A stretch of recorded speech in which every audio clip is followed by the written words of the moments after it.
In the dark at the edge of the solar system, a planet lies on its side, glowing. For 40 years, one blurry flyby was all we had of Uranus. Then Webb stared at it for 15 hours straight. It found rosy fire above the clouds, a hole where light should be, a moon so small you could walk around it. If this pulls you in, hit like and subscribe. Ahead, a hidden ocean, a stolen day, a planet leaking heat from its own birth. Prepare yourselves, we begin. On the 19th of January 2025, a golden mirror floating 1 million miles from Earth swung slowly around and locked onto a pale dot. The dot was Uranus. Then the telescope did something it almost never does. It stayed. 15 hours, no other target, no breaks. Just one small blue-green smudge, held in the crosshairs while the planet turned almost all the way around. Telescope time is the most fought-over resource in science. Hundreds of teams beg for hours, most get minutes. A team led by a young researcher named Paola Tiranti, working out of a university in northern England, asked for most of a day to look at a planet that most people treat as a punchline. They got it, and the reason why says everything. Uranus sits about 1.5 billion miles from us. Sunlight takes over 2 hours to crawl out there. When it arrives, it is roughly 400 times fainter than the light falling on your face right now. Picture a football stadium lit by a single candle. That is midday on Uranus. Only one machine has ever gone. Voyager 2 flew past in January of 1986, and the encounter was brutally short. The spacecraft was moving so fast that its close look lasted a matter of hours. It grabbed what it could, took a few photographs and kept going toward Neptune. It has been running away ever since. Everything humanity thinks it knows about the seventh planet rests on those hours. 40 years of textbooks, 40 years of models, 40 years of confident diagrams in classrooms, all built on one afternoon. So the team pointed the most sensitive infrared eye ever built at the problem and refused to blink. Here is the trick they used. High above the clouds of Uranus, in a thin electrified haze, floats a molecule made of hydrogen. When charged particles slam into it, it lights up. It glows in infrared, a kind of light your eyes cannot register, but your skin can feel as heat. That glow carries information the way a fever carries information about an infection. Read the glow, and you can measure temperature. Measure how bright it is, and you can count particles. The catch is that this glow at Uranus is unbelievably faint. Ground telescopes had caught hints of it for years, smeared and blurry, like trying to read a license plate through fog. The Webb telescope does not deal in fog. It sits in permanent darkness, chilled to hundreds of degrees below zero, so cold that its own body heat cannot drown out what it is watching. It can detect the warmth of a bumblebee at the distance of the moon. So for 15 hours it drank in that faint hydrogen light, longitude by longitude, altitude by altitude, as the planet rolled through nearly a full rotation beneath it. What came back was not a photograph. It was a stack. Thousands of tiny slices of light, each one a measurement of a different point in the sky above an alien world, layered together like the pages of a book. Nobody had ever read that book before, and when the team opened it, the very first thing that jumped out was colour. Not the flat, boring turquoise every kid has seen in a textbook. Something warmer, something moving, something that looked, in the raw data, like the planet was blushing. The images came back stained with rose. Splotches of pink and orange sat on the face of Uranus, glowing above the cloud tops, drifting as the planet turned. They spilled past the edge of the disk and hung in space like breath on a cold window. They were auroras. Everyone knows the northern lights. Green curtains rippling over Norway, over Alaska, over Canada. They happen because our planet is a magnet. Charged particles pour off the sun, get caught in Earth's magnetic field, and are funneled down toward the poles, where they smash into the air and make it glow. That is the whole recipe. A magnet, a wind of particles, and an atmosphere to hit. Uranus has all three, so Uranus glows too. But the light coming off Uranus lives in a part of the spectrum humans are blind to. If you were floating above those clouds in a spacesuit staring straight at the aurora, you would see almost nothing. Blackness, a faint smudge maybe. The Webb telescope sees exactly the wavelengths we cannot. So when the data was processed and colours were assigned to those infrared bands, the invisible became visible. The pinks and oranges in the images are the honest translation of a light show that has been raging above Uranus for billions of years, with no one to watch it. Think of it like a dog whistle. The sound is real. The air is genuinely vibrating. Your ears simply are not built to catch it. Point the right microphone at it, and the silence turns out to have been screaming the whole time. Why does this matter more than a pretty picture? Because an aurora is a fingerprint. You cannot drill into a giant planet. You cannot land on it. There is no surface to land on.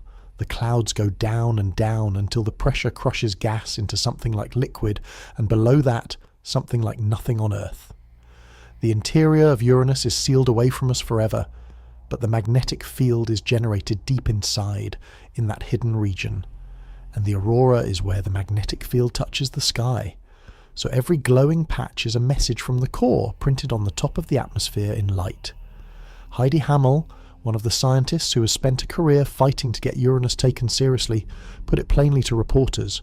Those auroral detections are direct evidence of the planet's internal magnetic field. You are watching the inside of the planet right on the outside, and this is where the strangeness starts. On Earth, the aurora sits in a neat ring around each pole. It has done so for as long as humans have looked up. Sailors used it. Explorers mapped it. It is reliable. The glow on Uranus refused to behave. The patches were in the wrong places. They were the wrong shape. They wandered across the planet as it spun, sliding over regions where auroras have no business being, then vanishing and reappearing somewhere else entirely.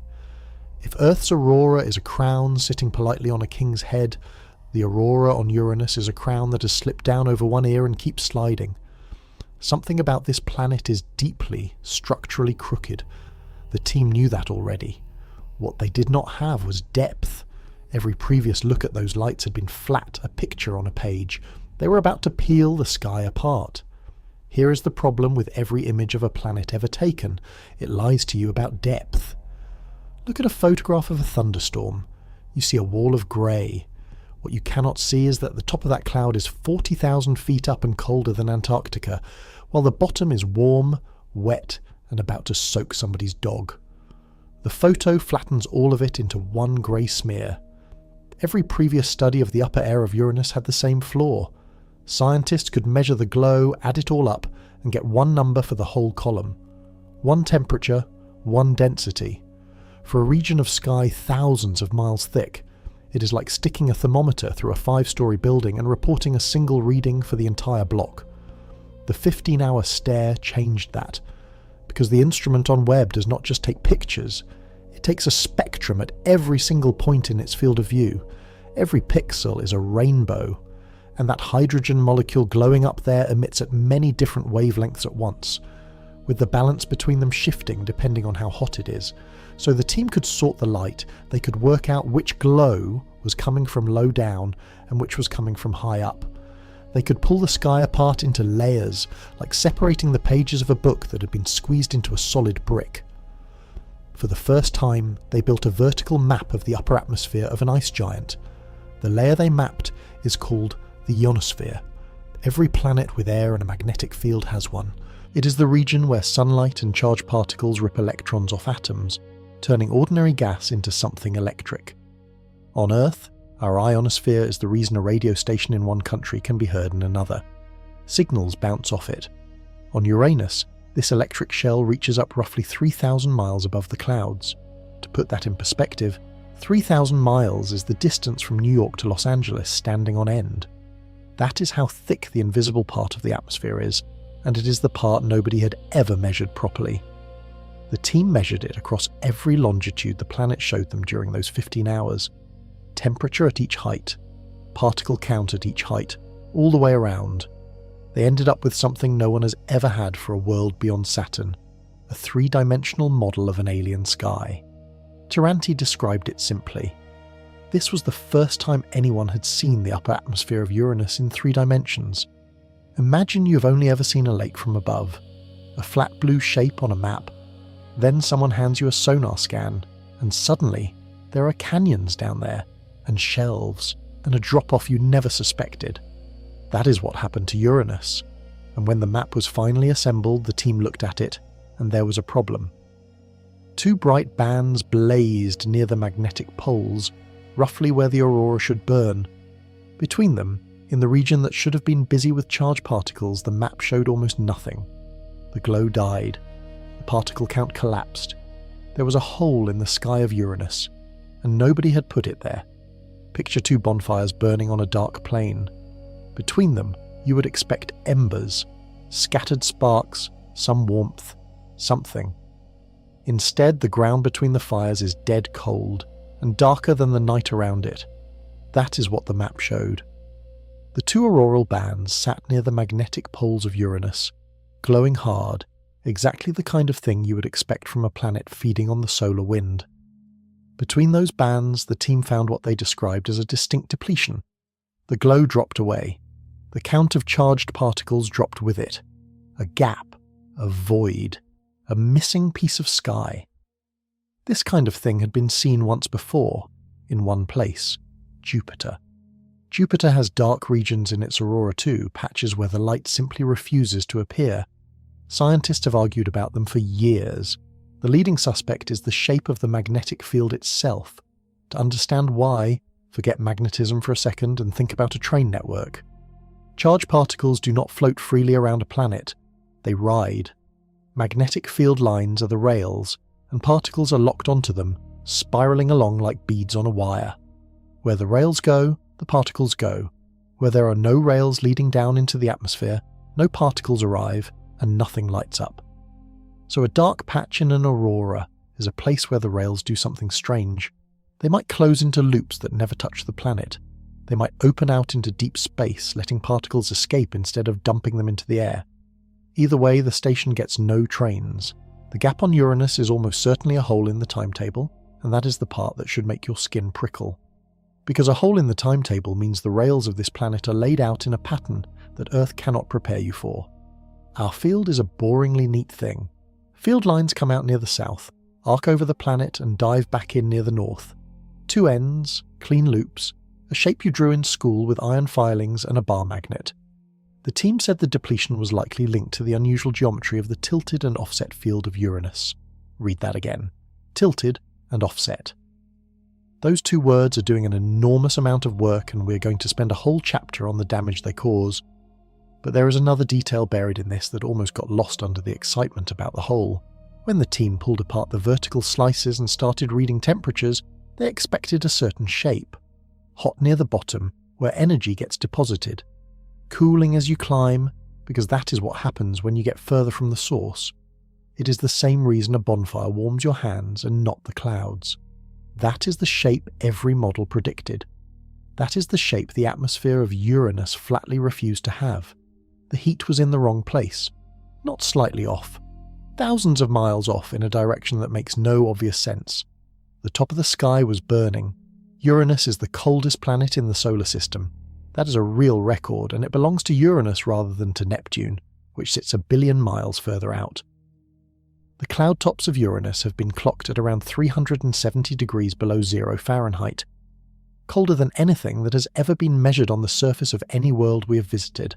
Cold enough that if you dropped a block of solid nitrogen into it, the nitrogen would be the warm thing. So here is the number the Webb data returned for the top of that sky. The team measured temperatures in the electrified layer of roughly 400 degrees above 0 Fahrenheit. Read that again, and then hold both numbers in your head at once. The clouds are 370 below. The air above them is 400 above. That is a swing of nearly 800 degrees going up. On Earth, this would be like standing in your kitchen at freezing point, climbing a ladder into the attic, and finding the attic hot enough to bake bread. And then discovering there is no furnace in the attic, no wiring, no heater, nothing that should be making heat at all. And it gets worse when you ask where exactly the peak sits. The team found the temperatures reached their maximum roughly 2,000 to 2,500 miles above the cloud tops. That is out past where most of the particle action happens. That is the thin, wispy edge of the world, where the atmosphere is fading away into vacuum. The hottest part of Uranus that anyone can measure is the part that is barely there. Everyone expected a different picture. If you dump energy into a gas from charged particles slamming in from above, the energy should land in one place and spread out from there. You would see sharp differences from spot to spot. You would see clear cooling as you climb away from where the energy arrived. The measurements showed the opposite behaviour. The temperatures stayed stubbornly high across the whole planet, at every longitude the telescope watched, right up at those extreme altitudes. Barely any variation. The team was blunt about what this means. Simple heat transfer by collisions cannot explain what they saw. Something else is carrying energy up there and holding it up there. The best candidates are strange. One idea is waves. Deep in the atmosphere, huge, slow ripples rise, the same way ripples spread over a pond. As they climb into thinner and thinner air, they get taller and more violent until they break like surf on a beach and dump all their energy at the top. Waves born 1,000 miles below could be cooking the roof of the world. Another idea is conduction, energy simply flowing through the gas from somewhere else, spreading out and evening the temperature.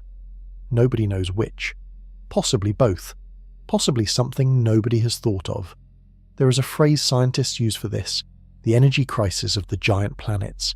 Every big world we have visited has an upper atmosphere hotter than sunlight can explain. Jupiter has it. Saturn has it. Now the vertical map proves that the coldest planet has it too, and has it worst of all, in a place where the sun is a candle 400 times too dim to do the job. And while the team was still staring at that impossible heat, they checked the particle count. The models had one more humiliation waiting. For decades, scientists have built the upper atmosphere of Uranus out of mathematics. You cannot go there. So you write code instead. You feed in what you know, gas composition, distance from the sun, magnetic field strength. Then you let the computer stack up layers, simulate what happens when radiation hits each one, and tell you how many charged particles should be floating at each height. These models are careful. They are decades old. They have been polished by very smart people, and they are the basis for how mission designers think about flying a spacecraft through that region. Then the telescope stared for 15 hours and read the answer straight off the sky. The models were wrong. Substantially, embarrassingly wrong. The team found that the density of charged particles peaked just above 600 miles up, lower than predicted, and the total count was far thinner than predicted. The word used in the paper was significant. The real sky is significantly emptier than the mathematics said it should be. 2 failures at once, wrong height, wrong amount. Now, why should anyone outside a physics department care that a computer program got a number wrong? Because that program is how we decide what is normal. Try this comparison. Imagine every map of a mountain you have ever seen was drawn by someone who never climbed it, using only measurements taken from 100 miles away. The maps agree with each other. They look authoritative. Then somebody finally walks up the mountain with a rangefinder and discovers the summit is in a different place and half as tall. Every map was wrong in the same direction, because every map inherited the same assumptions. That is the situation here. The models of ice giant atmospheres all descend from the same small pile of assumptions, and the sky of Uranus has just told us at least one of those assumptions is broken. The team offered some suspects. Maybe the models assumed the wrong temperature, which would throw off how much that hydrogen molecule glows, which would throw off every count that depends on it. Maybe the chemistry up there destroys those particles faster than anyone allowed for. Maybe there are gases mixing upward from below that eat them. Here is why this reaches beyond one planet. Go and look at the catalogue of worlds we have found around other stars. There are thousands, and the single most common type is not a rocky ball like Earth. It is not a giant like Jupiter. The most common kind of planet in the galaxy appears to be a world roughly the size of Uranus. That is the punchline the whole field keeps circling. The most abundant type of planet in the Milky Way is the type we have visited exactly once, for a few hours, 40 years ago. Every time a telescope finds one of those worlds and someone tries to model its atmosphere, they reach for the same equations that just failed. Tiranti said it in one line. Understanding this is a crucial step toward characterizing giant planets beyond our solar system. The thin, sideways sulking planet in our own backyard is the calibration key for half the galaxy, and it just told us our key is bent. Then the team compared their temperatures with every measurement taken since the 1990s. A slow, quiet horror started to emerge from the numbers. The planet is dying down. Line up every measurement of the upper atmosphere of Uranus taken in the last 30 years, and something happens that nobody ordered. The line goes down. In the early 1990s, Astronomers using ground telescopes managed to catch that faint hydrogen glow and squeeze a temperature out of it. It was hot. Hundreds of degrees. They kept watching. Through the 90s, through the 2000s, through the 2010s. Every time they looked, it was cooler than the last time. The drop is not small. Over roughly 3 decades, the top of the atmosphere of Uranus has shed hundreds of degrees. The Webb measurements confirm the trend is still going, with the new readings landing right on the bottom of that long slide. An entire region of a planet thousands of miles thick is quietly powering down while we watch. Nobody knows why. And the obvious explanation makes it worse rather than better. You might guess it is seasonal. Uranus takes 84 Earth years to go around the Sun, so a season lasts about 21 years. Over 30 years of watching, the planet has swung through a serious change in how sunlight falls on it. So surely that is the cause. Here is the problem. Sunlight is nearly irrelevant up there. The Sun is a bright star at that distance, and it does not have anywhere near enough muscle to heat that layer to hundreds of degrees in the first place. That is the energy crisis in a sentence. Something other than the Sun is doing the heating. So if the Sun cannot explain the heat, the Sun cannot explain its loss either, which leaves the magnetic field and the solar wind and whatever internal process feeds energy upward. One of those is throttling back, and we have no idea which one or whether it will stop. Try holding this in your head. We have been watching a planet cool for longer than most people watching this have been alive, and the entire dataset covers about 1/3 of a single Uranian year. If you were an alien studying Earth, and you only ever measured our air between March and June, you would announce with total confidence that the planet is warming steadily and will soon be uninhabitable. We are those aliens. We have a slice of one season of 1 year of one planet, and we are trying to explain a trend. There is a real possibility that this cooling is just what the northern summer looks like on a world tipped over on its face, and in 50 years it will swing back up and everyone will feel silly. There is also a real possibility that something structural is changing, and we happen to be alive at the exact moment a planet shifts gear. The only way to know is to keep watching, which means telescope time, which means somebody has to keep fighting for a planet that most of the world treats as a joke. Every road in this story now leads to the same place, the heat that has no source, the hole in the aurora, the particles that came up short, the wandering lights that will not sit still. All of it points down to the machine buried in the middle of this world, and that machine is broken in a way that would look ridiculous in a cartoon. Take a ball, push a bar magnet straight through the middle of it, from top to bottom so the ends stick out at the poles. That is Earth. Slightly tilted, but basically sensible. The magnetic field comes out of one end, sweeps around in a clean loop and goes back in the other. A compass needle works because that shape stays put. Now take another ball, and this time shove the magnet through at a wild angle, closer to sideways than upright. Then, before the glue dries, grab the magnet and drag it off to one side so it is nowhere near the middle of the ball. Congratulations, you have built Uranus. The magnetic field of Uranus is tilted about 59 degrees away from the axis it spins on. That is nearly a right angle, and the field is offset from the centre of the planet by roughly 1/3 of the planet's radius, shoved down toward one hemisphere. Both of these things are true at the same time, and together they produce chaos. Start with the tilt. A planet spins. Its magnetic field is anchored to the inside, so the field spins with it. If the magnet is lined up with the spin, nothing much happens. The field just turns on its own axis, like a spinning top standing straight. If the magnet is jammed in at 59 degrees, the field cannot spin quietly. It wobbles, it swings, it carves a huge cone through space every single rotation, whipping around once every 17 hours or so, now at the offset. Because the magnet is pushed off center, the field is enormously stronger on one side of the planet than the other. Voyager measured the surface field strength varying by something like a factor of 10 depending on where you stood. Imagine a compass on Uranus. In one place it swings hard. Fly a few thousand miles and it barely twitches. Fly further and it points down at your feet. The result is a magnetic bubble around the planet that does not sit still for a second. It tumbles, it corkscrews, it opens and slams shut against the solar wind on a rhythm no other planet has. Taranti called it one of the strangest magnetospheres in the solar system, and that is a scientist being polite. Why is it like this? On Earth, the field comes from a churning core of molten iron, big, central, stable. It gives you clean loops. Uranus almost certainly has no such core doing the job. The best guess is that the field is generated in a thin shell of weird electrically conducting fluid closer to the surface, sloshing in a way that never settles into a neat pattern. Some models suggest the field of Uranus does not really have two poles at all in the way ours does. It might have several, tangled together, with the tilted shape being just the roughest average of a much messier truth.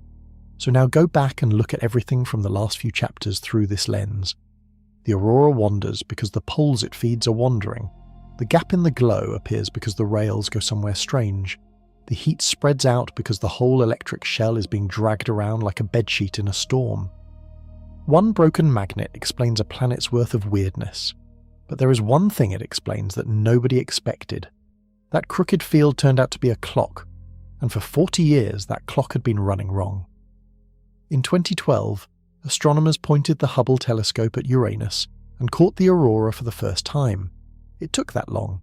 The planet has been known since 1781. Humans had been watching the northern lights on Earth since before we had writing. And it took until 2012 with a telescope in orbit to catch Uranus doing the same trick. Partly that is distance, partly that is faintness. Mostly it is because the aurora on Uranus does not show up where you point the camera. On Earth, the aurora is a ring. It sits around the magnetic pole and it stays there. You can book a flight to Iceland in February with reasonable confidence, because the physics is dependable. Same on Jupiter, same on Saturn. Rings around the poles glowing year after year. On Uranus, the lights slide. Because that magnet is tilted at nearly 60 degrees and shoved off-centre, the magnetic poles are nowhere near the spin poles. They sit out at odd latitudes, in odd places, and as the planet rotates they get dragged in enormous circles across the face of the world. Picture a lighthouse. Now picture a lighthouse where somebody has bolted the lamp to the outside of the tower halfway up at an angle. The beam still turns. It just sweeps across places a lighthouse beam has no business going. That is the aurora on Uranus. It sweeps across the surface in complex ways, in Tiranti's words. It shows up on the day side, it shows up on the night side.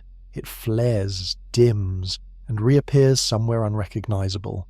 And this is where the story bends, because a group of scientists in France looked at that mess and saw something nobody else did. They saw a clock. Here is the logic. The aurora is nailed to the magnetic field. The magnetic field is nailed to the interior of the planet.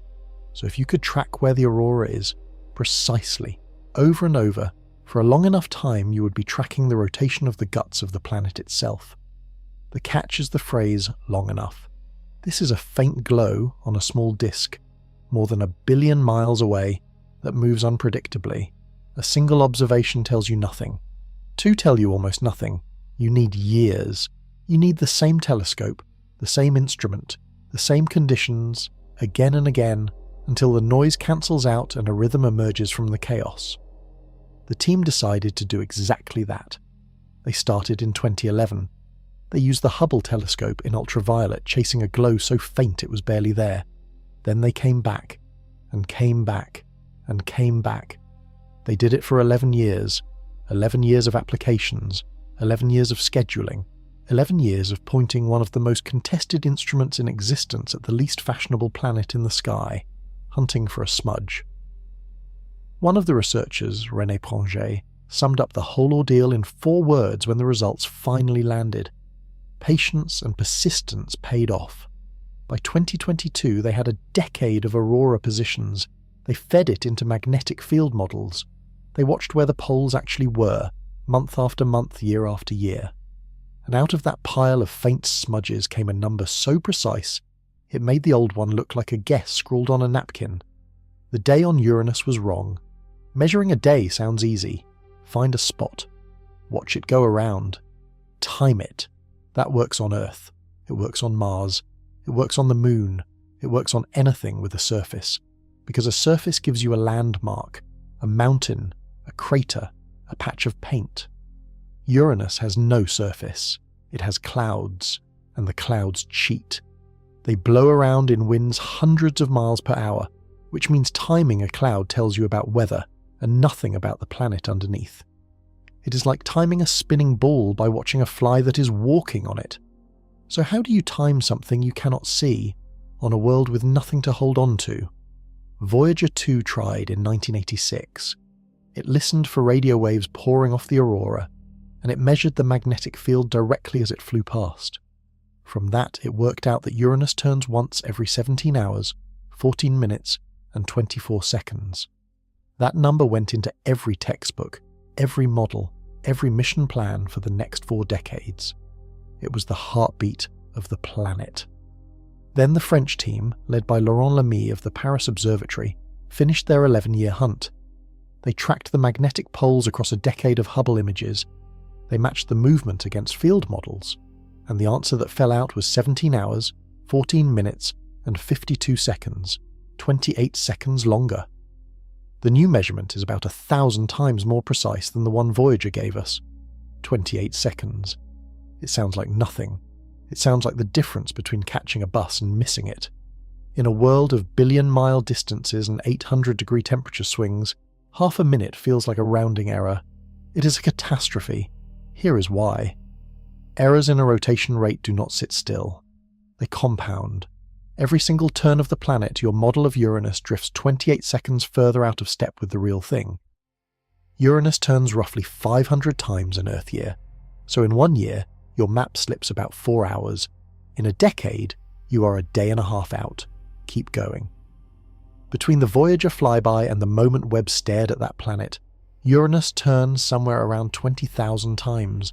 20,000 turns times 28 seconds is more than 6 Earth days of accumulated error. 6 days of error on a planet whose day is 17 hours means the map had drifted by more than 9 complete rotations. Sit with that. Anyone using the old number to work out which part of Uranus was facing them was pointing at a planet that had, as far as their mathematics was concerned, spun all the way around 9 extra times and stopped somewhere random. The magnetic pole was never where the textbook said. The aurora was never where the model predicted.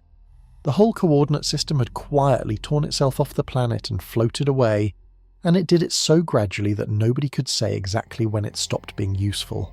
Lamy said it without drama. Old coordinate systems became inaccurate quickly, which made it impossible to track the magnetic poles over time. Impossible. That is the word for 40 years of work on the 7th planet.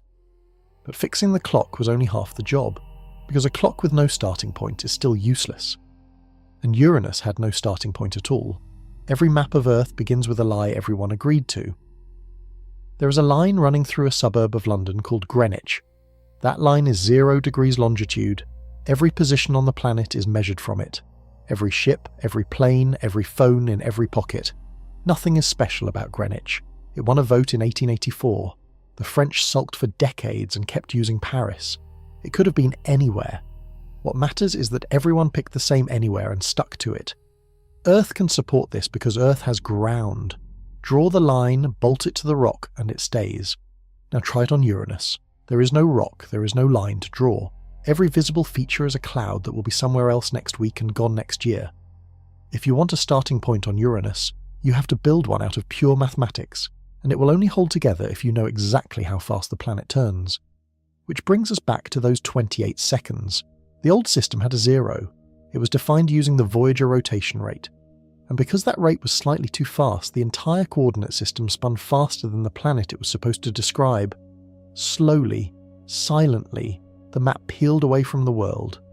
Imagine a chessboard where the squares are printed on a sheet of glass laid over the board, and the glass is rotating a fraction faster than the pieces. Play a game. At first, everything looks fine. An hour later, your knight is standing on the edge of a square. A day later, the board and the pieces have nothing to do with each other, and every move you record is fiction. That is what happened to Uranus. 40 years of observations, all logged in a coordinate system that was silently detaching from reality. 2 teams looking at the same magnetic feature in different decades would file it under different longitudes. Nobody could line up old work with new work. A century of patient observation was being turned into confetti by a clock that ran 28 seconds fast. The 11-year aurora hunt fixed it. The team did more than measure a rotation. They built a new longitude system. anchored to the true rotation rate that will stay locked to the planet for generations. Lemmy called it an essential reference for the planetary science community.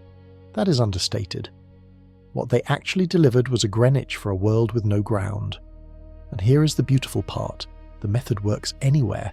Any planet with an aurora and a magnetic field anywhere in the universe can now be timed the same way. Track the lights, find the poles, read the spin. Neptune is next in line. After that, who knows? So we have a clock, we have a map, and we have a 15-hour vertical scan of an alien sky, which means we can finally go back and check the one dataset everything else rests on.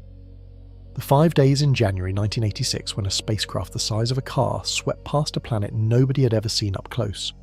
We can grade Voyager's homework. And when a scientist at a laboratory in California pulled up those old files and started reading them again, he found something that made 40 years of confident science wobble. Something had happened to Uranus in the week before Voyager arrived. Jamie Jasinski works at the Jet Propulsion Laboratory in California, and in 2024 he did something almost nobody does anymore. He read the old tapes, not the famous data from the flyby itself, the boring stuff, the 2 weeks before. The stretch when Voyager 2 was still approaching, still millions of miles out with its instruments running and nothing much to look at. Most people skip that part. The spacecraft was just sailing through empty space, measuring the solar wind, which is the thin stream of charged particles the sun blows out in every direction all the time. It is background. It is the hum of the air conditioning. Jasinski looked at the hum, and the hum was screaming. In the days before the flyby, the solar wind at Uranus climbed, and climbed. The density went up. The speed went up. By the time Voyager crossed into the magnetic bubble of the planet on the 24th of January, the pressure of that wind was roughly 20 times higher than it had been a few days earlier. 20 times. A planetary magnetic field is a bubble holding back that wind. Push harder and the bubble caves in. Under that hammering, the magnetosphere of Uranus was crushed down to something like a fifth of its normal size. Voyager did not fly through Uranus. It flew through Uranus being punched in the face.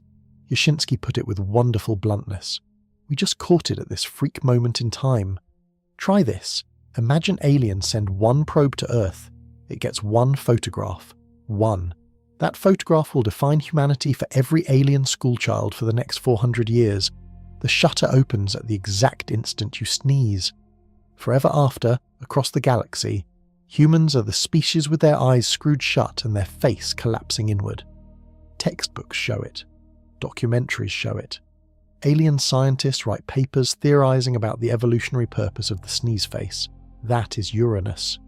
Every diagram, every model, every description of that planet as the freak of the solar system traces back to a 5-day encounter that landed by pure chance in the middle of a space weather event.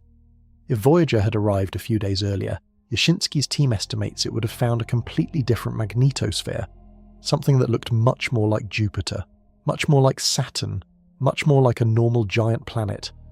The spacecraft could not have known. It had no way to check.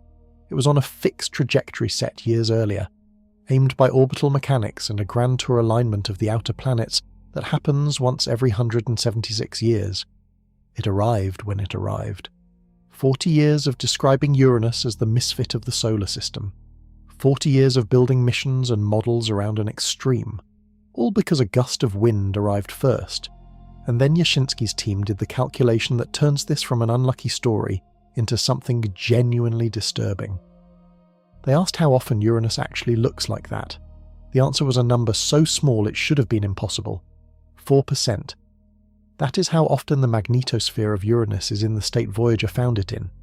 The team ran the analysis and put the figure at less than 5% of the time, with the best estimate sitting around 4, which means that on 96 days out of 100, Uranus looks like something other than the planet in our textbooks. Roll a die. If it comes up as 6, you get the Voyager version of Uranus. Any other number, you get a different planet. Voyager rolled a 6, and then we spent 4 decades doing science on that 6. The consequences are hard to overstate. Jasinski's team pointed out that essentially every subsequent analysis and theoretical model of the magnetosphere of Uranus focused on those upstream conditions. All of it. The papers, the simulations, the the comparisons with worlds around other stars, including, and this is the part that keeps mission planners awake, the design work for a future flagship mission. Space agencies have been sketching a return to Uranus for years. Those sketches involve decisions with no undo button. How much radiation shielding do you wrap around the electronics, knowing every extra pound of lead is a pound of science instruments you leave at home? What orbit do you choose? Where do you put the probe?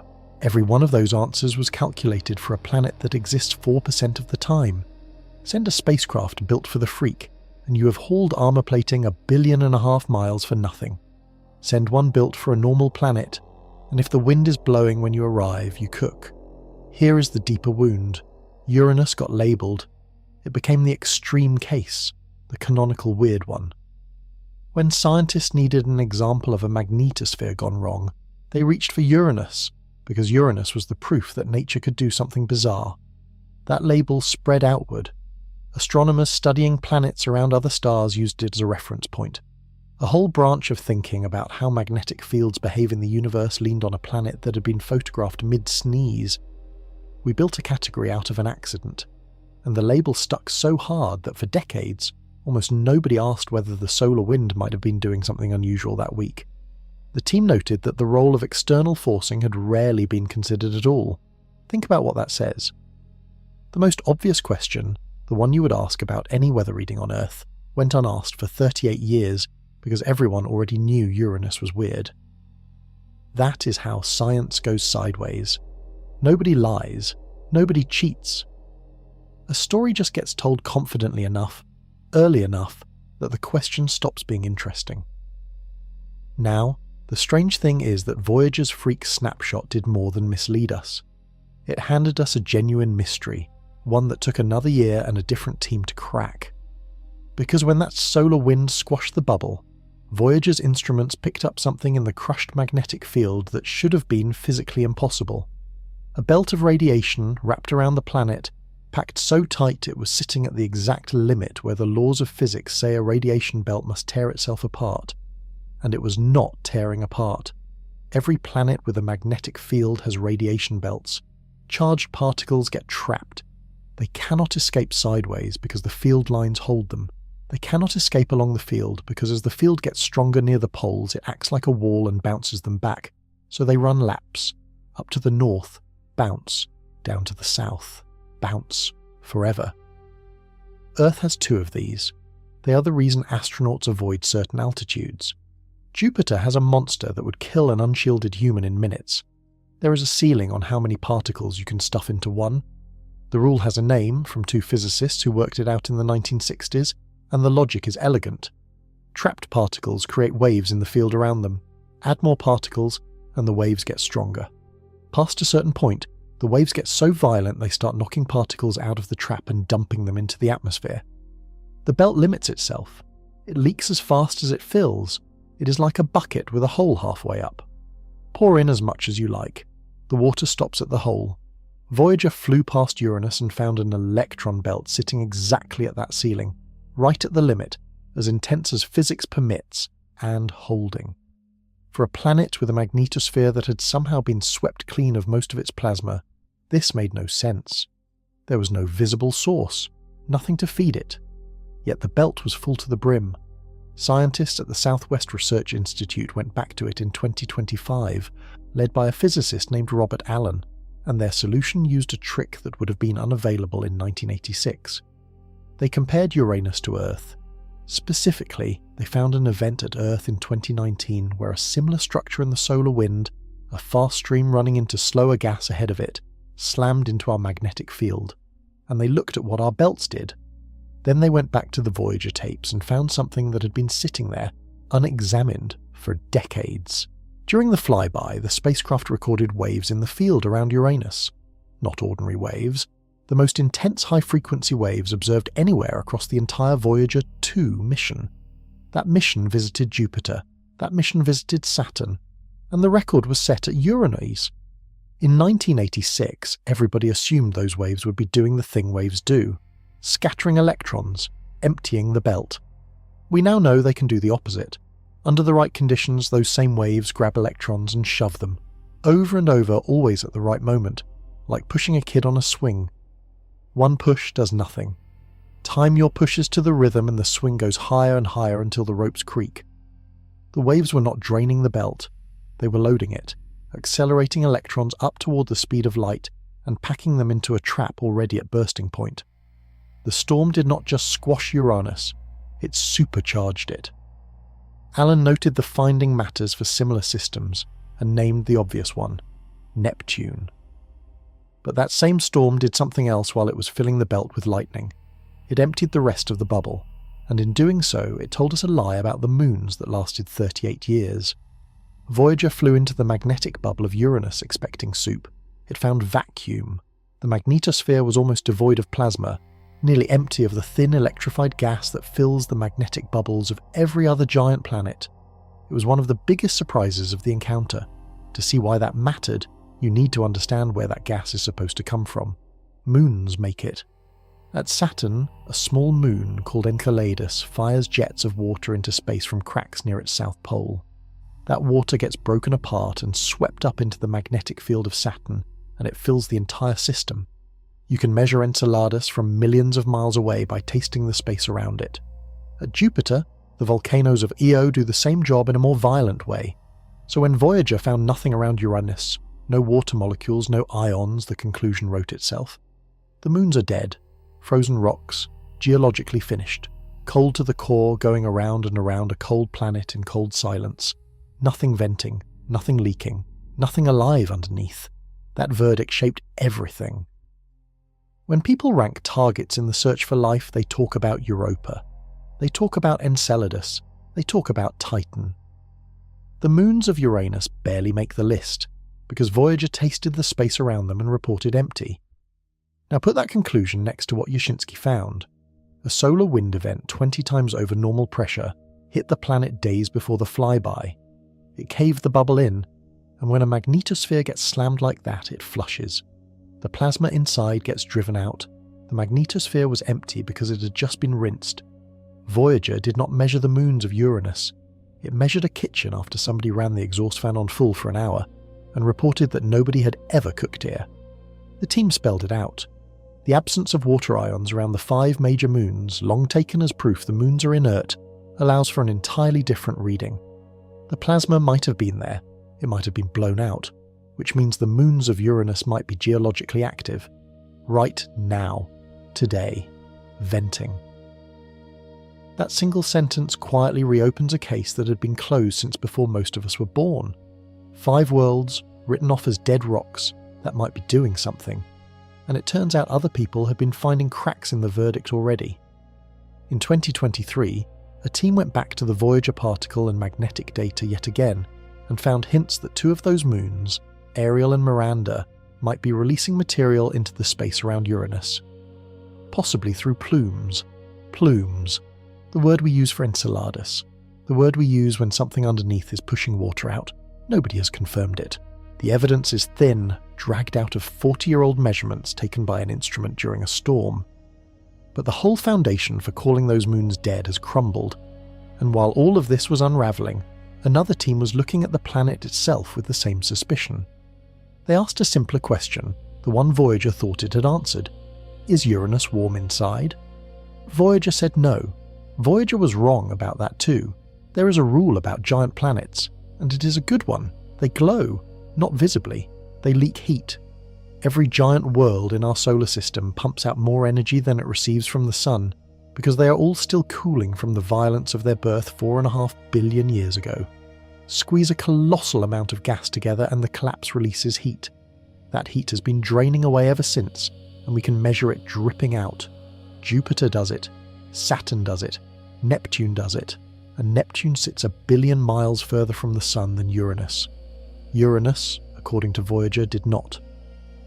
The measurement said the energy coming out matched the energy going in. Perfect balance. A planet that had somehow finished cooling, or never got hot in the first place. Thermally dead in the middle. That made Uranus the outcast. Every model of how giant planets form predicted leftover warmth. Uranus produced none. So either our theory of planet formation had a hole in it, or Uranus had a story so violent it had lost everything. That was the state of things for 39 years. Then in 2025, two separate teams working independently tore the answer apart. One was led by Xinyu Wang and Liming Li at the University of Houston, the other by Patrick Irwin at Oxford. Neither had new spacecraft data because there is none. What they had was decades of observations from telescopes on the ground and in orbit, and vastly better computer modelling than anyone had in the 80s. The problem was always about accounting. To know if a planet makes its own heat, you have to weigh two things: energy in, meaning the sunlight it absorbs; energy out, meaning everything it radiates. Subtract one from the other. If the answer is 0, the planet is cold inside. The trap is in the first number. To know how much sunlight Uranus absorbs, you need to know how much it reflects. And Uranus is a hazy, changeable world seen from a bad angle, at a distance where the light is feeble. Get the reflection slightly wrong, and the whole subtraction collapses. Voyager got a few hours. It could not see the whole planet. It could not see the whole year. It saw one hemisphere at one moment. The new teams gathered everything. Decades of watching from every angle we have managed, and modern models that finally handled the haze properly. The answer came back in July of 2025. Uranus emits about 12.5% more energy than it absorbs. The Oxford team, working separately, got 15%. Two teams, different methods, same conclusion. Uranus is warm inside. Wang explained what it means. The planet is still slowly losing leftover heat from its early history. Somewhere down there, under thousands of miles of crushing atmosphere, a fire from the beginning of the solar system is still going out. It has been going out for 4.5 billion years, and it is still not finished. Think of a mug of tea left on a table overnight. In the morning it feels like room temperature. Wrap your hands around it properly with a good enough thermometer, and it is still 1 degree warm, still shedding the last of what it was given. That is Uranus, a planet with a memory of its own birth, and we almost missed it entirely. The mystery did not close, though, because 12% is a whisper, and the other giants are shouting. Line the giants up and compare the numbers, and Uranus is still standing apart from the group. Jupiter radiates more than twice the energy it gets from the Sun. Saturn does the same. Neptune does the same, and Neptune is the one that should sting. Neptune is nearly a twin of Uranus, almost the same size, almost the same mass, made of roughly the same material. If you photographed them side by side without labels, most people would struggle. Neptune is also further out, 1 billion miles further. It receives less than half the sunlight Uranus does. By every reasonable expectation, it should be the colder, quieter one.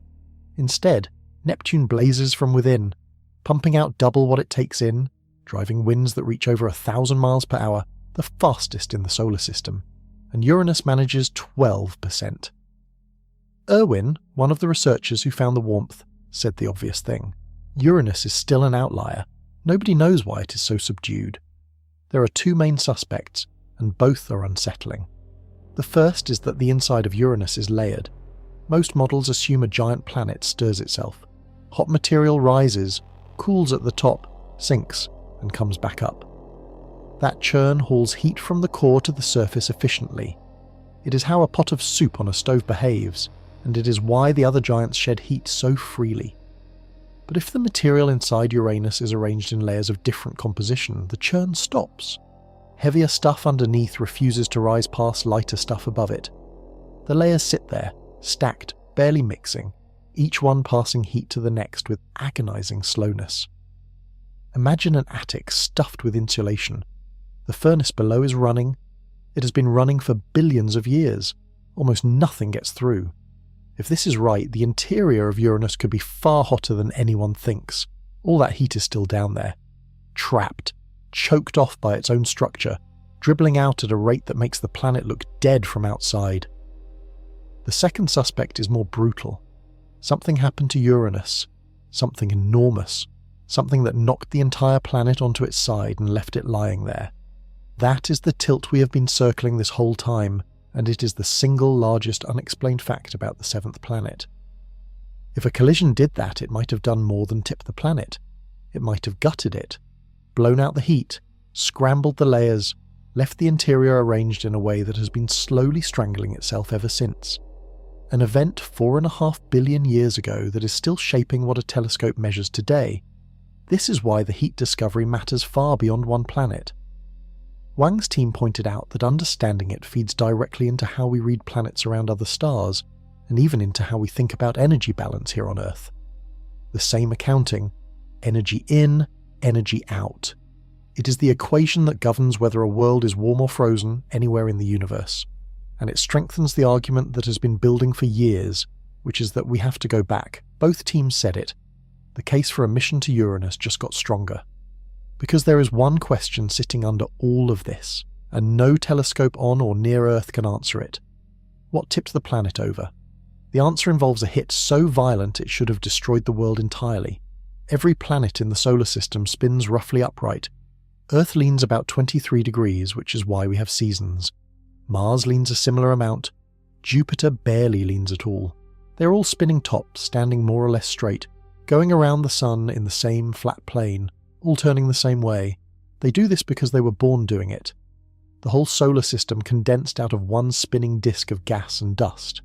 Everything inherited the same rotation, like specks of dust caught in the same whirlpool. Upright is the family trait. Uranus lies on its face. Its tilt is about 98 degrees, which means it has tipped past sideways and gone slightly beyond. It rolls around the sun like a bowling ball down a lane while every sibling spins like a top. Something did that to it. The leading suspect is a collision, and the scale required is almost comic. To knock a world nearly 15,000 miles across onto its side, you need an impactor roughly the size of Earth. Some models say larger. Try to picture the geometry: a young Uranus, freshly formed, still glowing from its own birth, and something the size of our entire planet coming in at tens of thousands of miles per hour, off-center, catching the growing world a glancing blow near its edge. Not a punch to the chest, a punch to the jaw. That is what spins a head around. The energy in that impact would have been enough to vaporize rock. It would have flung a colossal cloud of debris into orbit, hot enough to glow, and it would have taken thousands of years to settle. Some scientists think the moons and rings condensed out of that wreckage, which would make the entire family around Uranus the scattered teeth of a fight that ended before Earth had a solid crust. This idea also fits with the heat problem. Slam a planet hard enough to tip it, and you might scramble its insides. Layers get stacked in a new order, the churn stops, and the planet spends the next 4.5 billion years suffocating under its own structure, dribbling out warmth so slowly it looks dead. One blow, 4.5 billion years of consequences. There is a rival explanation, and it is gentler and stranger.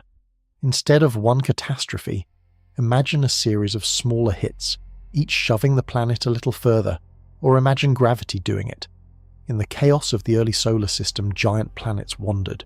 Their orbits shifted. If a large moon was orbiting Uranus at the right moment, its gravity could have tugged the planet's axis over slowly, across millions of years, the way a heavy passenger tips a canoe. Then the moon migrated away, and Uranus was left lying down with no witness. Both stories have a problem. The 5 big moons of Uranus orbit almost exactly around its equator. They are tipped over too, in perfect formation with the planet. If a single blow knocked Uranus sideways, the moons should have stayed where they were, orbiting in the old plane, leaving the planet spinning crooked inside a ring of confused satellites. Instead, they went with it, tidally. That either means the moons formed after the impact out of the debris, or something dragged them into line afterward. Nobody knows which. The answer is buried in the interior of the planet, in how the mass is distributed, in whether there is a rocky core down there or a smeared mush. A spacecraft in orbit could read it out of the gravity in months. Meanwhile, the tilt did something to Uranus that has nothing to do with its past. It broke time. Uranus takes 84 Earth years to go around the sun once.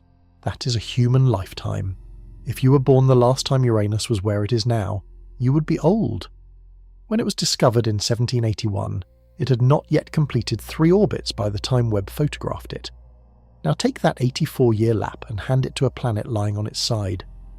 On Earth, our modest lean means that during northern summer, the North Pole tips toward the sun. Even then, the sun crawls around the horizon and the day never quite becomes a whole season of light for most of the planet. Our tilt is polite. Uranus is not polite. It is tipped so far that during its summer one pole points almost directly at the sun. Not at an angle. At it. Dead on. like a face staring into a lamp. So on that hemisphere, the sun climbs to the middle of the sky and stays there. It does not rise. It does not set. It sits nailed to a single point overhead, while the planet turns beneath it every 17 hours, spinning like a chicken on a rotisserie under a bulb that never moves. For 21 years. 2 decades of unbroken daylight, with the sun frozen in place, never budging, never dimming, never doing anything at all. Then the planet moves along its orbit, the pole swings away, and the light slides off. And the other pole gets its turn, which means the first one enters the dark. 21 years of night. Understand what that means. If you stood at the North Pole of Uranus at the start of winter and watched the sun sink below the horizon, you would wait 21 Earth years before it came back. A baby born at that sunset would be old enough to vote before they saw daylight. Whole generations of anything living there would be born, live, and die without ever knowing the sun existed. And this is why every season of Uranus is an ambush. An entire hemisphere sits in blackness for 2 decades, radiating away every scrap of warmth it has. The air cools, the chemistry slows, the clouds settle into whatever a cloud does when nothing has disturbed it since the last time you were young. Then the sun comes back and starts pouring energy into a place that has forgotten what energy is. Nobody knows what that does to the weather. That is a real gap, and it is embarrassing. We have watched one Uranian season properly and only just. Here is the cruelty of the timing. Voyager arrived in 1986 near a solstice. It caught the South Pole aimed at the sun. So the famous photographs, the flat blue billiard ball, show a hemisphere in the middle of its 20-year noon. Since then, the planet has swung through most of a season. The pole Voyager stared at has rolled into darkness. A different pole has emerged into the light, which means the Uranus we look at now is a different planet from the one in the textbooks, and the change happened while nobody had a spacecraft there to watch. But the telescopes were watching from afar. They kept photographing that emerging pole year after year as it turned toward the light. And it started to change. Something was growing on it. Look at the Webb photographs of Uranus, and one thing grabs your eye immediately. There is a bright white blotch sitting on one side of the planet, like a spotlight has been aimed at it. That is the North Polar Cap, and it should not be there. For most of the 20th century, Uranus was famously featureless. Voyager photographed it and got a flat turquoise ball with no markings worth naming. Astronomers made jokes about it. There was nothing to see. It looked like a marble. Then, as the North Pole began rolling into sunlight over the past 2 decades, telescopes started catching a haze forming over it, and it grew, and it brightened, and it kept brightening year after year until it became the single most obvious feature on the planet. Webb, seeing in infrared, resolves it in detail nobody had before. There is a bright white inner cap. Around it, a broader hood. And along the lower edge, a dark lane, a band of shadow separating the cap from the rest of the planet. An entire hemisphere grew a hat while we watched. The cause is almost certainly the seasons doing their slow, brutal work. As the pole turns toward the sun, sunlight starts driving chemistry and air that has been sitting frozen and untouched for 20 years. Haze forms, particles build up, the air over the pole sinks and stagnates, trapping the murk instead of clearing it out. Think of a room that has been shut and dark for a decade, and then you open one curtain. The light does not just illuminate the dust. Over months, the warmth changes how the air moves, and the dust settles in patterns that were never there before. Only here, the room is thousands of miles wide and the curtain takes 21 years to open. This is one of the few chances in astronomy to watch a planet change in a human lifetime. Most of the sky is static. Stars burn for billions of years. Galaxies turn once every 250 million. You cannot watch any of it. Uranus is different. Point a telescope at it every year, and the planet visibly transforms. The cap grew from nothing into a beacon within the careers of the people studying it, and nobody can fully explain it. We do not know how deep the cap goes. We do not know exactly what the haze is made of. We do not know why there is a dark lane at its edge. We do not know whether the southern cap looked identical when it was in the light, because when it was in the light, we were not really watching. That last one is the frustrating part. There is no before photograph worth having. We are watching one half of one cycle and trying to reason about a rhythm that takes 84 years to complete. But the cap is only the calm part, because right along that dark border where the hood meets the rest of the planet, Webb picked up something that should not survive on the coldest world in the solar system. Bright, violent, and appearing out of nowhere. Along the southern edge of the polar cap in the Webb images sit bright spots. They flare white against the darker sky beneath them, several at a time, sharp, small, and unmistakably active. They are storms. That word should stop you. Uranus is the coldest planet in the solar system. Its cloud tops sit at 370 degrees below 0 Fahrenheit. It receives about 400 times less sunlight than Earth. It has the weakest internal heat of any giant planet, a feeble 12% trickle. Storms need energy. Weather is what happens when a planet has more heat than it knows what to do with and has to move it around. Hurricanes exist because our oceans soak up sunlight and the atmosphere has to carry the excess somewhere. Uranus has almost no energy budget at all. By rights, its atmosphere should be a still dead pond. Instead, it makes storms bright enough to see from 1.5 billion miles away. Where does the power come from? Nobody is certain. Scientists suspect it comes from below. Deep in the atmosphere, far under the visible clouds, there is warmth from that ancient dying fire. If a pocket of gas down there is even slightly warmer than its surroundings, it rises. As it climbs, the pressure drops, and gases that were dissolved in it condense into cloud, exactly the way steam appears above a kettle. Only the clouds of Uranus are made of things that would kill you. Methane ice near the top. Below that, ammonia. Deeper, hydrogen sulfide, the chemical that makes rotten eggs stink. The planet quite literally smells foul, and this was measured by reading the light from its clouds. So a storm on Uranus is a plume of stinking gas hauling the last warmth of the planet's birth upward through hundreds of miles of freezing air until it blooms into a white cloud of methane ice at the top. A dying campfire, still throwing sparks after 4.5 billion years. The pattern is what nobody can crack. The teams working on the Webb images noted that the number of these storms, and where and how often they appear, might come from a mix of seasonal and weather effects. That sentence is doing a lot of hiding. It means we do not know. It means the storms might be triggered by the returning sunlight after the long night. It might be internal, driven from below, with the timing being pure coincidence. It might be both, tangled together in a way that will take another 20 years of watching to separate. And there is a nastier possibility that some scientists raise quietly. We may be watching the atmosphere wake up. Uranus was famously bland when Voyager visited. Since then, the storms have increased. The cap has grown. The planet has become visibly more active as it moved through its season.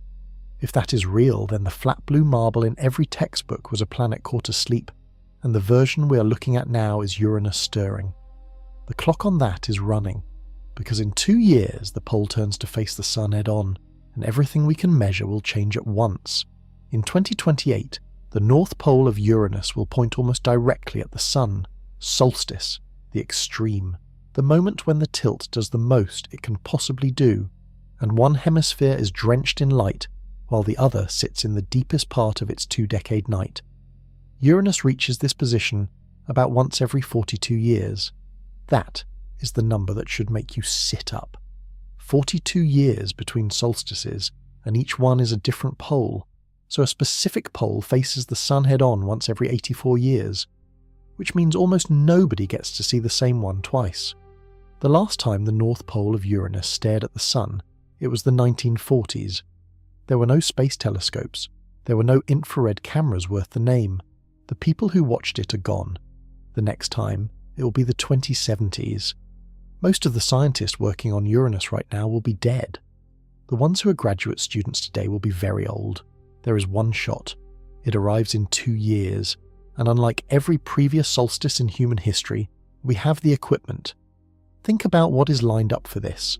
A telescope that can see the aurora in 3 dimensions, a rotation rate accurate to fractions of a second, a brand new coordinate system so that everything measured can be located precisely on the planet, an understanding that the interior is warm, knowledge that the storms are real and the cap is growing, all of it ready, pointed at a planet about to hit the most extreme configuration it is capable of.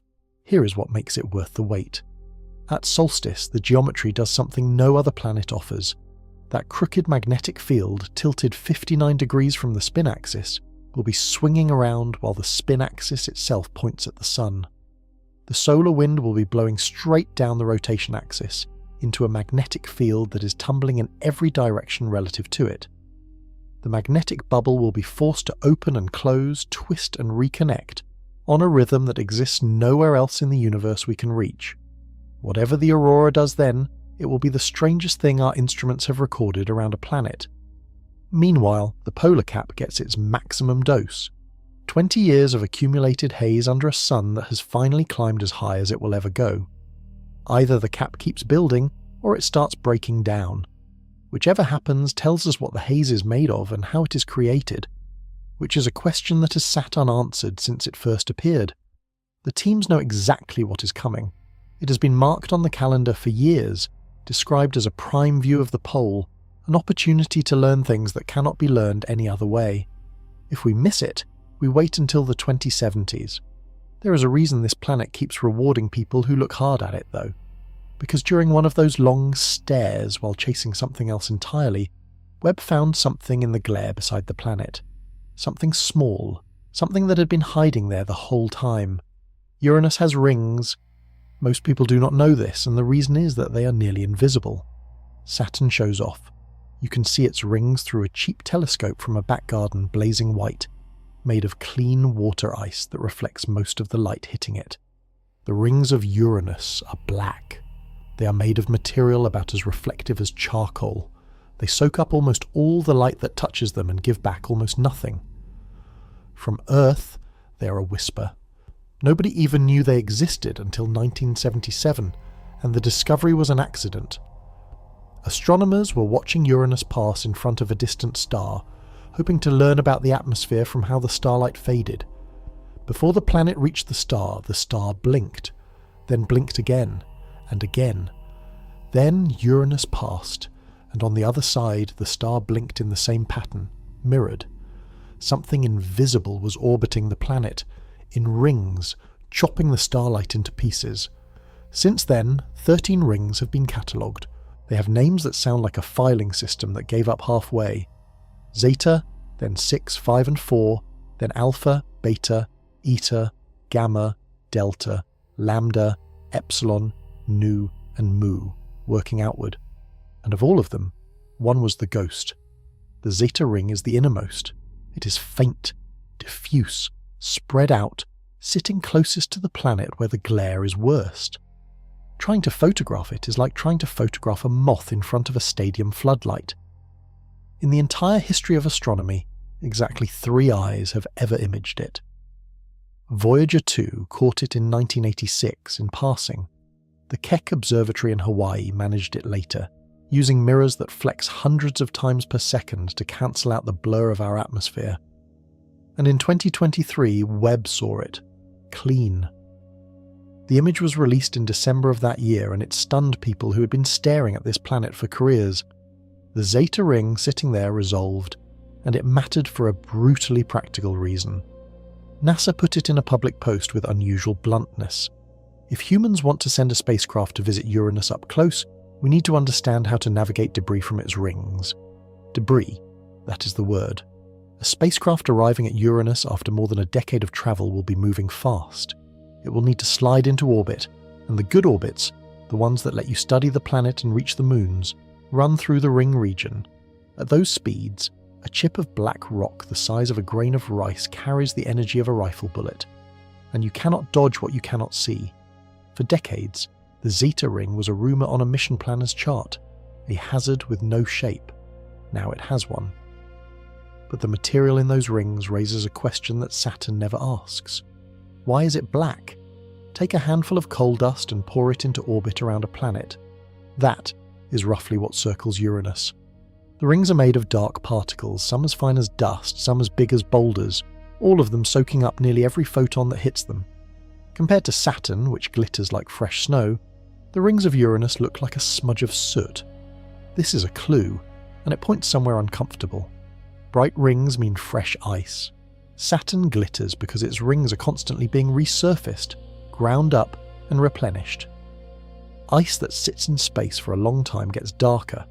Radiation cooks it. Micrometeorites pound it. Chemistry does slow, ugly things to it, breaking down the clean molecules and leaving behind carbon-rich residue that looks like tar. Old ice is dirty ice. So the rings of Uranus are either ancient or made of something that was dark to begin with, or both. There is a second oddity. Most of the rings are narrow. Some are only a few miles wide, sharp-edged ribbons of debris that have no business staying that tidy. Rings want to spread. Every particle is on its own orbit, and they jostle, and over time a narrow ring should smear itself into a broad haze. Leave it alone for a few million years and it becomes a smudge. The rings of Uranus have stayed narrow. Something is holding them. The answer is shepherd moons. Small moons that orbit just inside and just outside a ring, and their gravity herds the particles back into line. A particle drifting outward gets tugged back. A particle drifting inward gets pushed out. The ring stays penned. Two of them, Cordelia and Ophelia, were spotted by Voyager doing this job on the brightest ring. They are tiny, maybe 25 miles across, and they are the reason a ribbon of dust has held its shape since long before there were dinosaurs. Voyager found 10 new moons on its way past. It found 2 new rings. It did this in a matter of hours, while being battered by a solar storm using cameras that would embarrass a modern phone. And the wider Webb images show belts of fine dust wrapped around several of the bigger rings, structures that were only guessed at before. This is a system with far more moving parts than anyone expected from a planet that got labelled boring. Which raises the obvious question. If Voyager found 10 moons in a few hours, using 1970s technology, in the middle of a storm, and if the whole ring system is being sculpted by objects too small to see, then how many things are down there that we have missed entirely? The count sat at 28 for years. It felt settled. Then, in February of 2025, a team pointed Webb at Uranus and took 10 long exposures, 40 minutes each, hunting for faint objects near the rings. Something moved. Something that Voyager flew right past and never noticed. On the 2nd of February 2025, Webb stared at Uranus for about 6 hours. The plan was to take 10 exposures, each one 40 minutes long, and stack them. Long exposures catch faint things. Faint things near Uranus are the whole problem. A team led by Mariam El-Mutamid at the Southwest Research Institute went through the images. Somewhere in the glare beside the rings, a point of light shifted from frame to frame, moving in a way that only an orbiting body moves. A new moon, the 29th. It has a placeholder name for now, a string of letters and numbers that means nothing to anyone outside a catalogue, until an international committee gets around to naming it properly. It is 6 miles across. 6 miles. That is smaller than most cities. You could see one end from the other. Heidi Hammel, who has spent her career on this planet, reacted with a line that captures it perfectly. She said she could walk around this moon. She could. At that size, the gravity is almost nothing. A gentle jump would launch you off the surface entirely, and you would never come back. Walking would be an act of extreme care, more like clinging, and it has been sitting there, quietly going around Uranus, since before life crawled onto land. El-Mutamid made a point that stings. It is a small moon, but it is a significant discovery, because Voyager 2 did not see it during the flyby. Voyager flew through that system. It got closer to Uranus than anything ever has. It swept its cameras across those rings and found 10 moons that nobody knew existed, and it flew straight past this one. Hammel explained why. The moon was so small, so faint, and so close to the bright ring system that everyone missed it. Picture standing next to a stadium floodlight and trying to spot a fly on the glass. The light is not just bright. It floods your eye, and everything within a certain distance of it stops existing as far as your vision is concerned. That is what the rings do. They are dim by cosmic standards and dazzling compared to a 6-mile rock.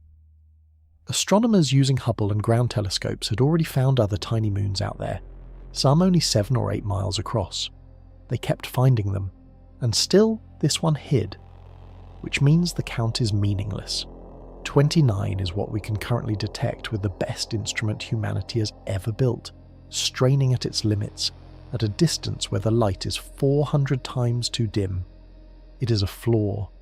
The real number is higher, and there is no way to know how much higher without going. Every one of those hidden rocks is a hazard for a spacecraft and a piece of evidence about how this system formed, and the ones we do know about have names that make the whole thing feel like a stage set. Because the moons of Uranus are not named after gods. Every other moon in the solar system is named after mythology.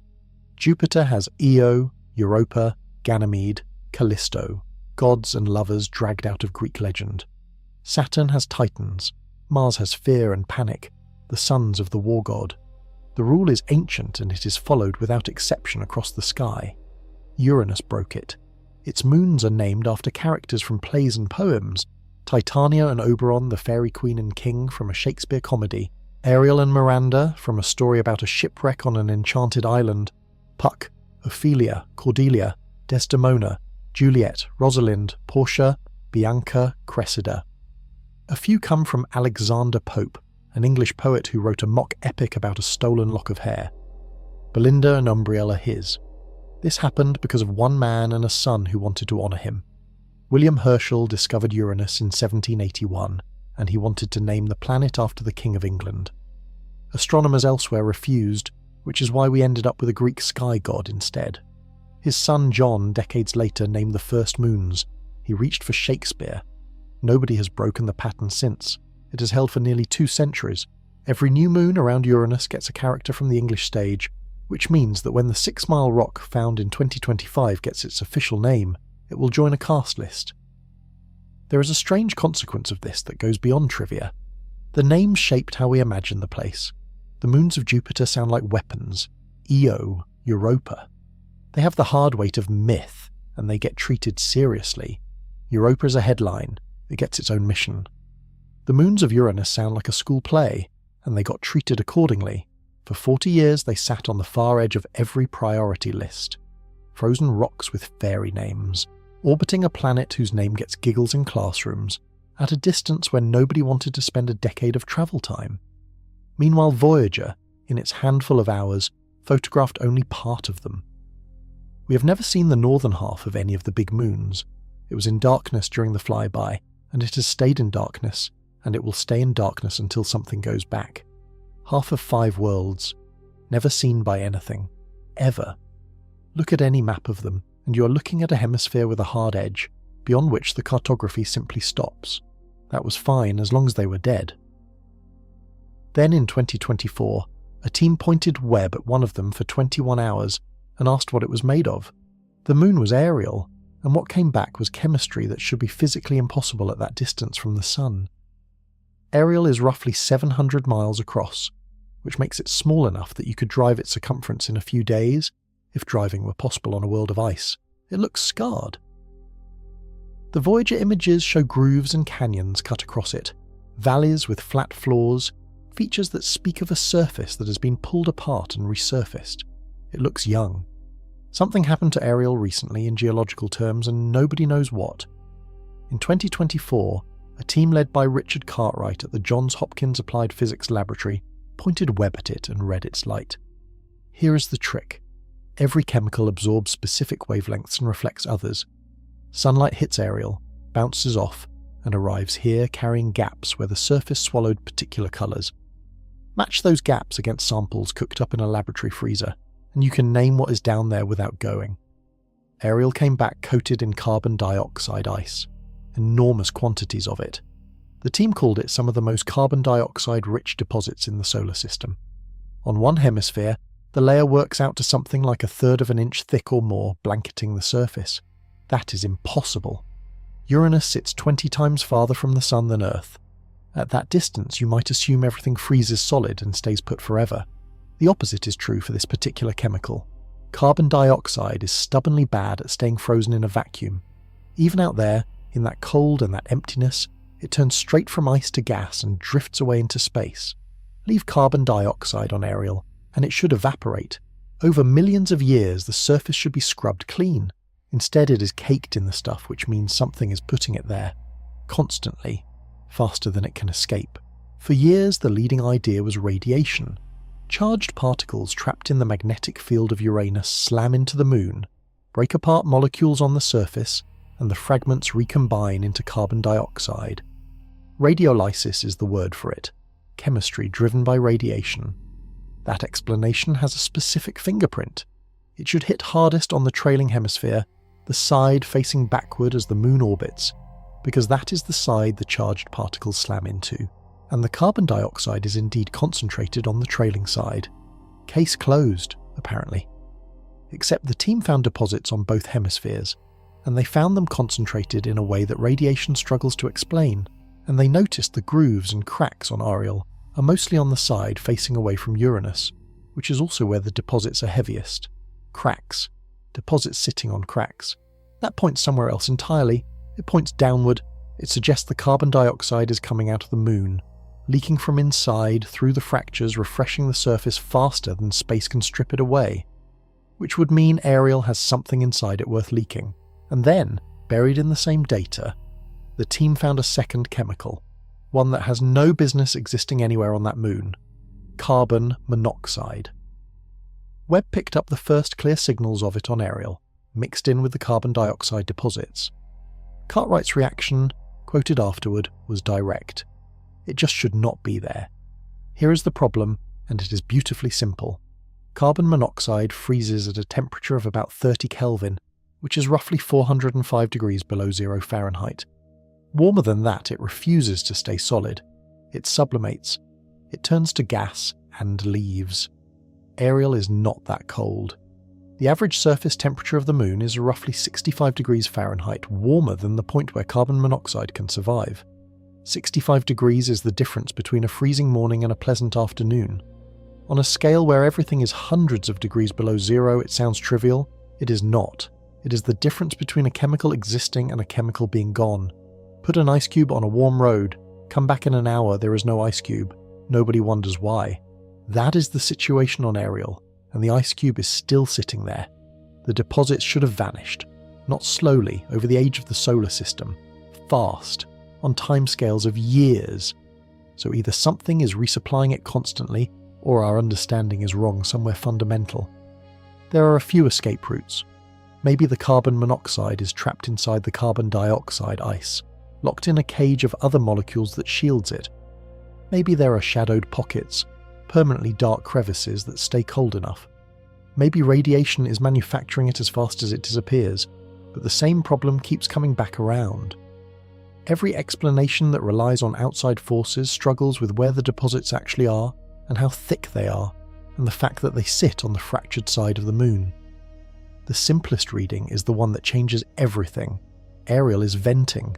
Something inside the moon is pushing carbon-rich gas up through the cracks, coating the surface, refreshing it faster than the vacuum can take it away.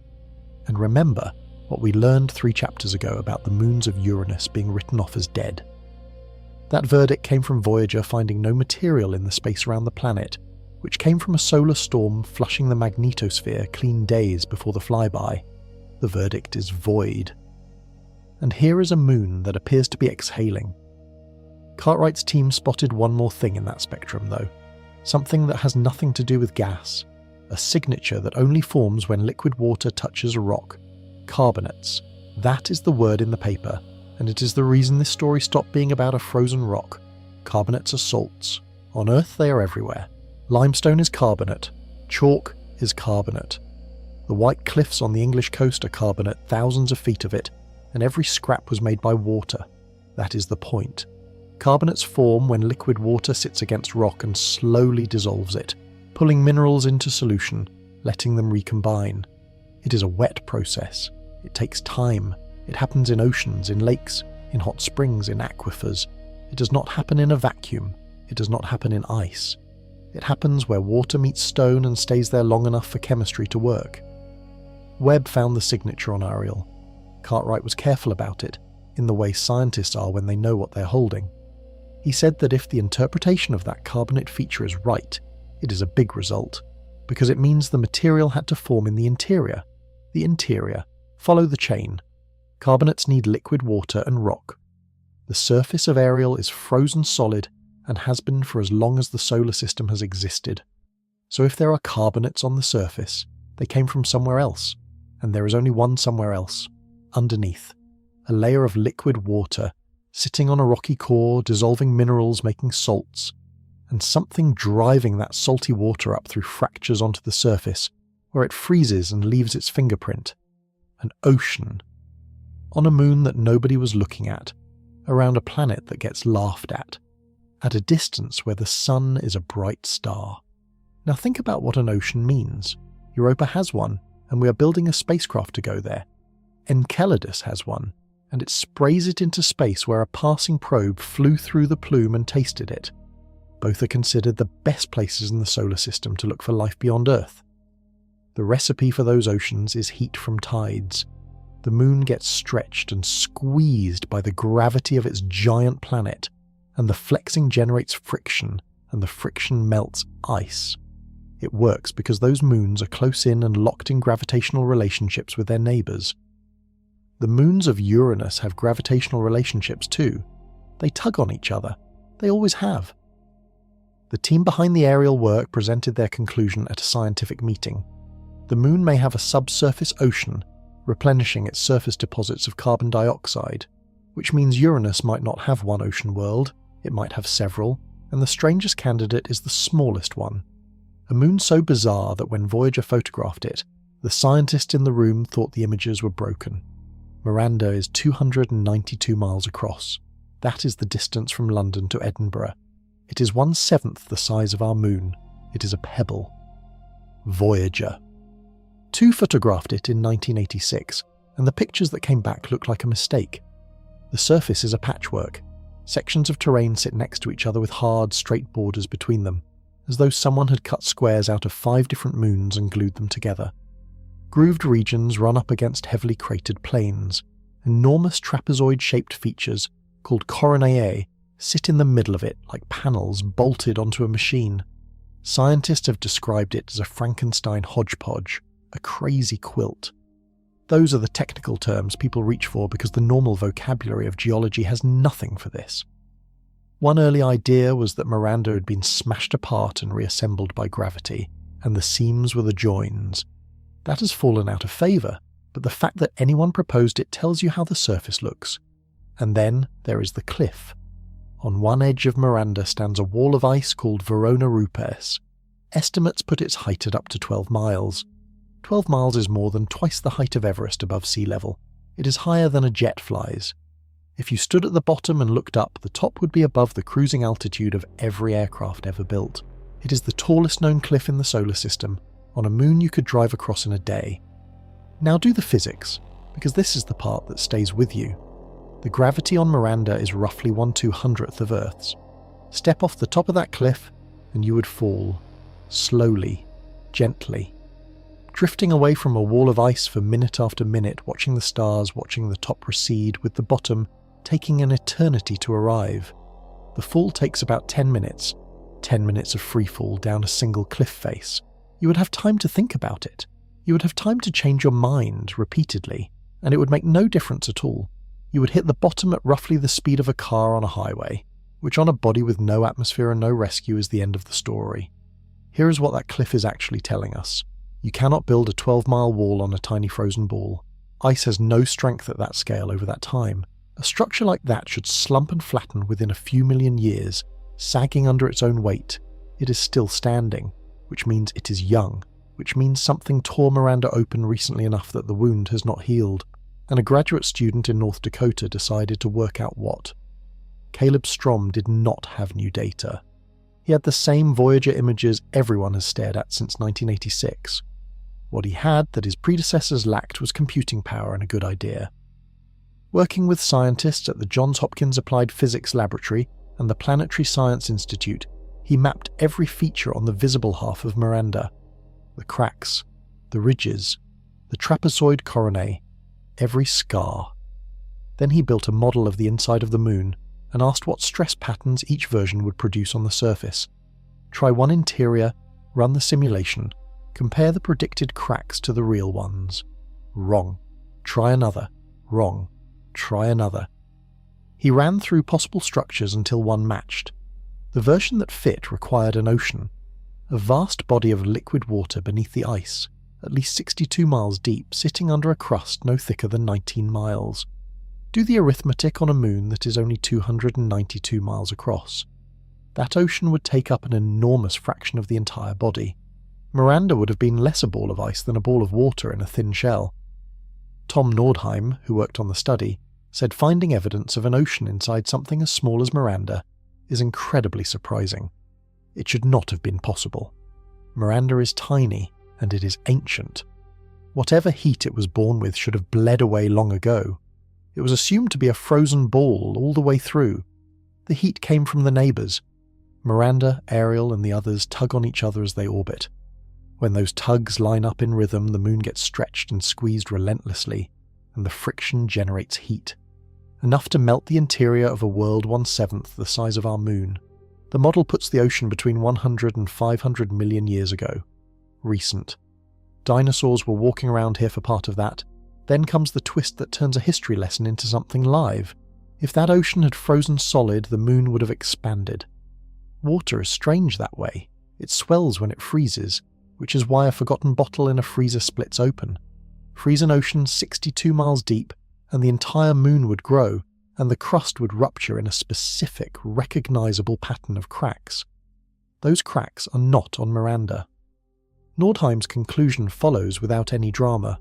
The moon is still cooling, which means the ocean is probably still down there, thinner now, a remnant, but liquid.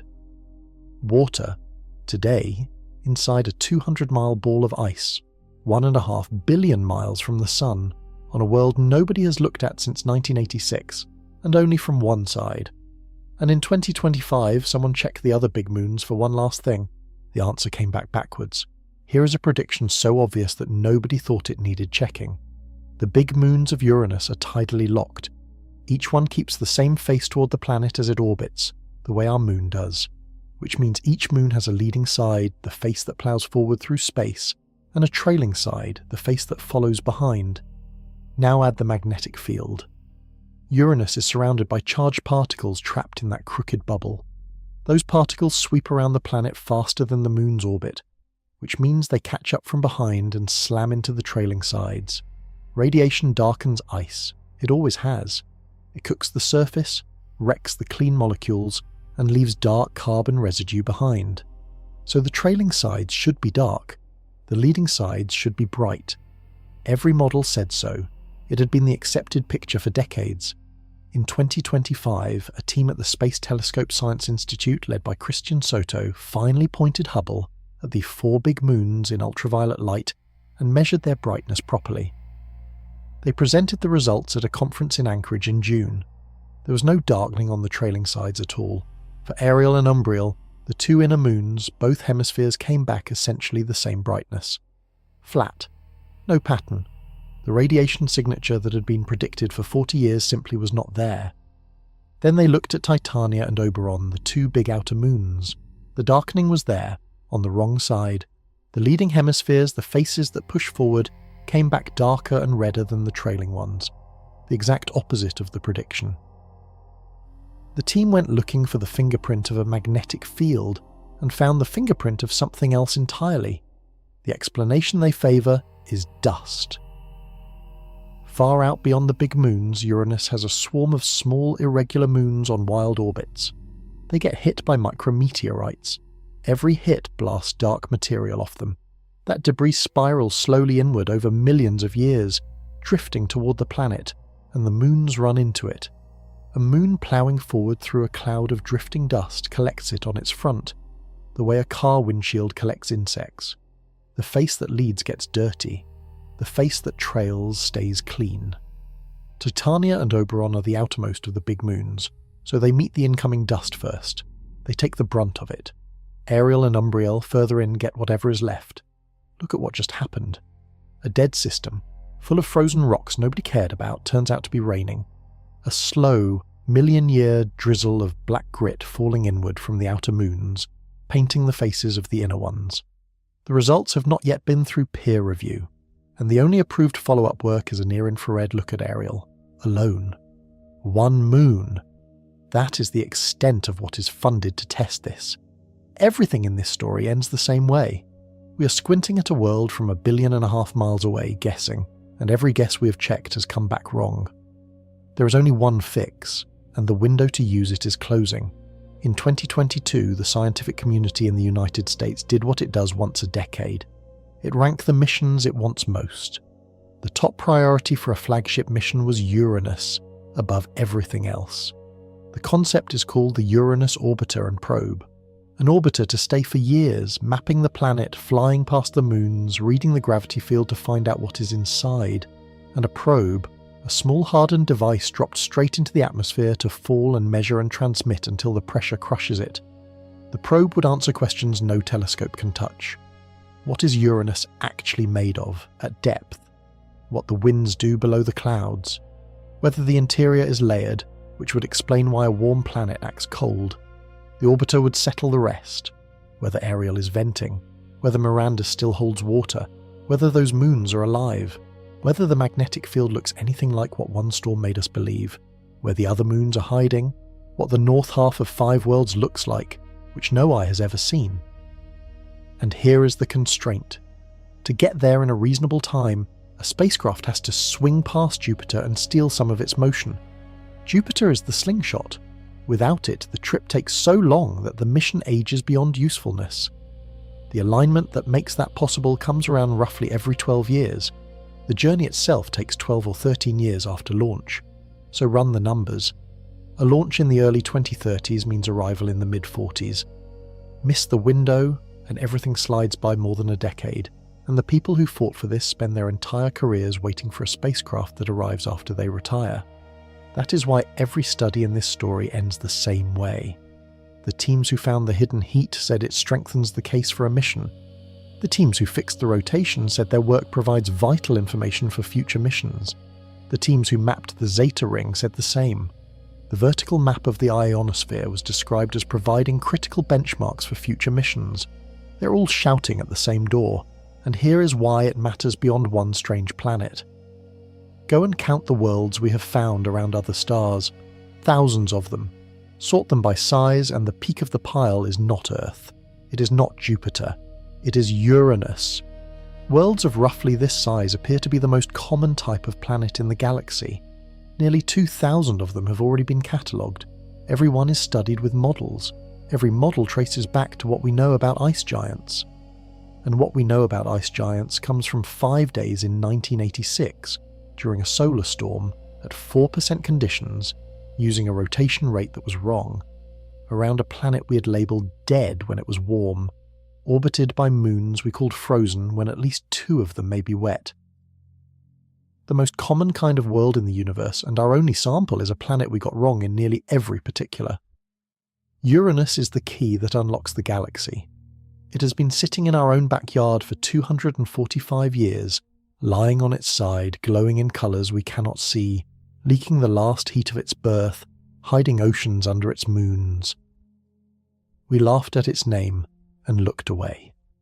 Webb made us look back.